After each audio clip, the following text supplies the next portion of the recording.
Here, so I'm gonna be showing you how to block or stop some specific ads on Facebook in iPhone.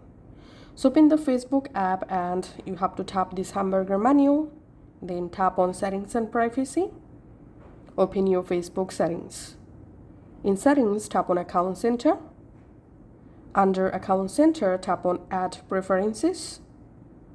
And now from this page, you will be able to customize ads you are currently seeing in your Facebook news feed.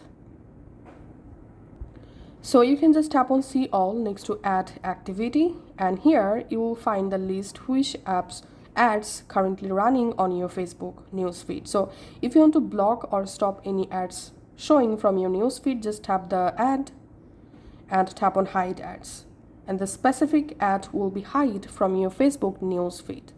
Then go back from here. You can tap on see all next to advertisers you saw ads from, and now you can just go ahead and hide advertisers or company from this list.